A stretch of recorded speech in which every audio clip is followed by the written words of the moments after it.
Veja, muitas vezes é muito difícil, principalmente para o desenvolvedor, que é muito técnico, estipular um valor que aquele produto deve ser comercializado. Então, toda vez que se fala de precificação, a gente tem que pensar o seguinte: qual o valor que eu vou colocar no meu SaaS que vai ser atraente para o usuário, que ele vai conseguir pagar e vai ficar feliz de pagar por aquele valor. Também esse valor vai ser baixo no ponto de vista do usuário e vai ser, para mim, autossuficiente para dar conta de eu pagar todas as minhas despesas e também de ter lucro com aquele serviço, com aquele SaaS que eu estou oferecendo. Então, o valor ele precisa ser autossuficiente para cobrir todos os custos, como eu falei aqui, e baixo o suficiente para poder atrair os novos clientes. Então, em resumo, como eu disse, o valor a ser cobrado precisa ser autossuficiente para cobrir todos os custos da operação e fazer com que vocês tenham um lucro.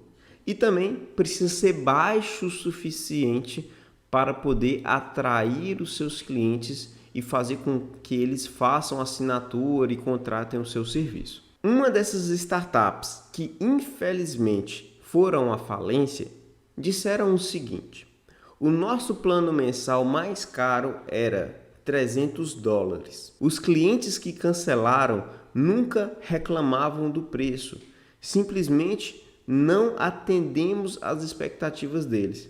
Originalmente calculamos o preço pelo número de crédito de gravação. Então eles tinham uma estratégia de monetizar, uma estratégia de precificar, o seu SaaS, que foi ineficiente. Eles entenderam depois que se tivesse utilizado uma forma diferente de ganhar, eles poderiam ter lucrado mais e terem sobrevivido por mais tempo. Então, o usuário ele também precisa entender como que ele vai pagar por aquele serviço e se aquele valor que está sendo pago realmente é justo. Aquela startup, a startup citada aqui, eles perceberam que se tivessem, por exemplo, cobrado em relação às gravações acumuladas, ao invés de pelos minutos de gravação, teriam sobrevivido por muito mais tempo e talvez hoje seria uma grande empresa aí. Mas isso acontece com muitas empresas que erram na hora de calcular o preço do produto, E no caso nosso aqui, do SaaS, do Software as a Service, isso também é muito comum para muitas empresas, que há um erro na precificação. E quando há um erro na precificação, pode ser uma barreira para que o seu cliente contrate o serviço, e se for muito alto, claro, e se for muito baixo, pode ser que você tenha que honrar com o seu compromisso de entregar tudo aquilo que você prometeu, mesmo assim operando no prejuízo, que também não é o cenário ideal. E para isso, gente, eu quero deixar aqui algumas dicas para vocês também conseguirem lidar com toda essa situação. A primeira coisa é evitar fazer a precificação do seu SaaS através do achômetro. Você acha que deve precificar sim, mas na verdade você deveria analisar o que realmente deveria ser cobrado. Por exemplo, você pode ter uma versão gratuita e cobrar por quantidade de usuários, seria uma forma de precificar. Ou você poderia ter um plano básico com menos recursos e um plano mais caro com mais funcionalidades que você poderia cobrar mais por aquilo.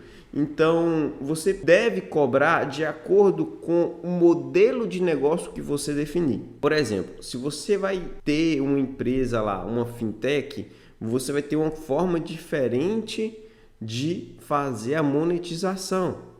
Cada tipo de modelo de negócio, com certeza, há uma forma diferente de precificar, seja uma mensalidade, uma assinatura ou um outro tipo de forma de ganhar também com seu SaaS. Então, isso tem que ser analisado em consideração o seu modelo de negócio e chegar com os sócios e definir qual que seria a melhor forma de monetizar. Então, é o seguinte, descubra a forma mais eficiente de precificar, que foi o que eu disse.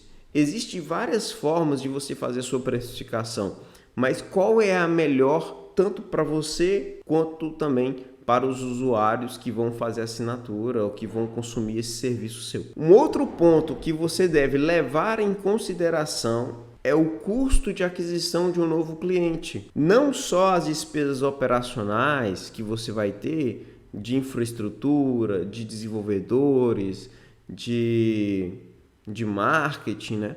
Mas também, por exemplo, com a aquisição de um novo cliente. Tudo que você gasta para que um novo cliente faça assinatura. Esse valor também deve ser levado em consideração quando você for fazer a precificação, porque ele vai ser revertido, né, possivelmente para a área comercial da sua empresa, que também precisa de recursos. E uma outra coisa também muito interessante é você descobrir quanto que esse cliente paga durante o ciclo de vida dele com a sua empresa, né? Então, veja bem, esse cliente, talvez ele pague R$50 por mês, se ele ficar 10 meses, ele vai pagar R$500. Então, você sabe que durante o ciclo de vida dele, ele deixou R$500 na empresa. Se você tem essa informação, quer dizer que você sabe que talvez o tempo médio são 10 meses que um cliente fica com você. Mas talvez você avaliou e percebeu que é uma média de 3 meses ou uma média de 2 anos que esses clientes permanecem com você. Se você alterar esse valor, vai alterar o tempo de permanência dele, por exemplo? Então, você pode aumentar o valor possivelmente aí do seu SaaS sem que isso atrapalhe efetivamente novas contratações e atrapalhe também a permanência desses clientes para diminuir aí o seu churn rate, tá ok?